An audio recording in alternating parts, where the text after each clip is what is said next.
It's time for Digital Ideas, and we're on the phone today with Adam Simpson from Alcatel-Lucent. And we're going to talk about a very hot topic. It's router virtualization. Adam, thanks for joining us. Thank you. So what's driving the need for network functions virtualization in the industry today? And what are some of the trends that we see related to IP MPLS router virtualization? Okay, let's start with what network function virtualization is. Basically, the idea is taking a network function that in the past has been implemented on custom hardware and implementing as software on industry standard servers, switches, and storage. The motivation for this for many network operators is a drive towards more flexibility in their network, towards being able to use their resources more efficiently, have more flexibility in the deployment options. This certainly applies to network functions that we would traditionally associate with IP MPLS routing, including BGP route reflection, which is what we're going to talk about shortly.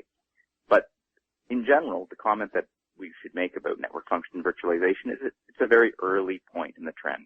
There's a lot of promise ahead, but we need to keep in mind that not every function that can be virtualized will be virtualized in the short term, and it will take some time to really figure out the best applications and uses of the technology.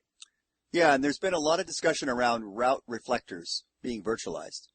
So why is this a function that operators should consider for virtualization? A route reflector is really an ideal function for virtualization because it's almost entirely about using control plane resources for reflecting routes. When you're using only the control plane resources of a hardware-based router, you're really underutilizing that platform.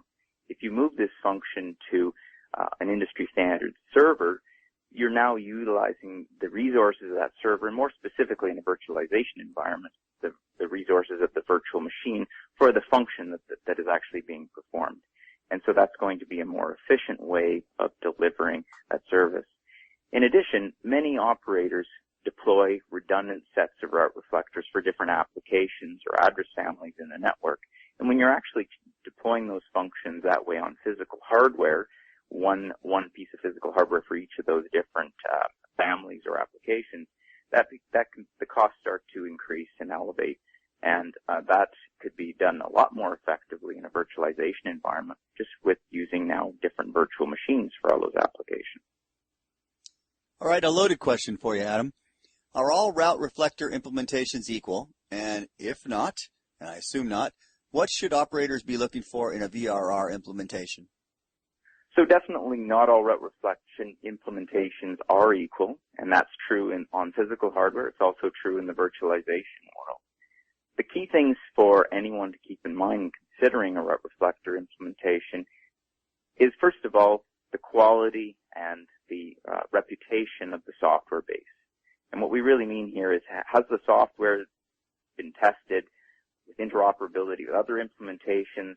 Has it been thoroughly deployed in a lot of different applications? The second thing that's important is, in terms of performance, can the implementation make use of all the compute resources of the underlying system? In this case, the compute resources of the virtual machine. To do that, we found that a software implementation has to do a really good job of something called symmetric multiprocessing. An implementation that supports excellent symmetric multiprocessing is going to make the best use of the compute resources of the underlying platform. The other thing that's really important in a route reflector implementation is that it can scale to a very large number of routes. That often means a lot of memory. And when you're dealing with a lot of memory, you want the ability to be able to access that memory. 64-bit operating systems are absolutely critical, and so the software base that supports the route reflector should be a full 64-bit OS implementation.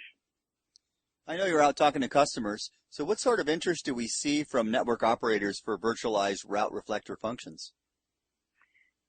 Currently, we see a lot of interest.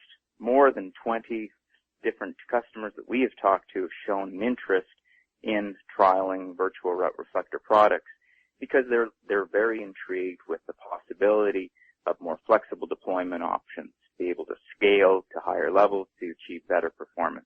So we see a tremendous amount of interest in this area. We even see early deployments of the technology, and these are acting as very positive proof points for at least route reflection being an ideal candidate for virtualization.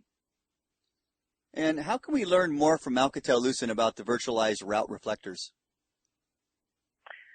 I would recommend reading the accompanying Virtual Route Reflector blog and also taking a look at the application note for the VSRRR application for further information. Adam, thanks for your time today. Thank you. That was Adam Simpson, Alcatel-Lucent. This has been Digital Ideas. Thanks for tuning in.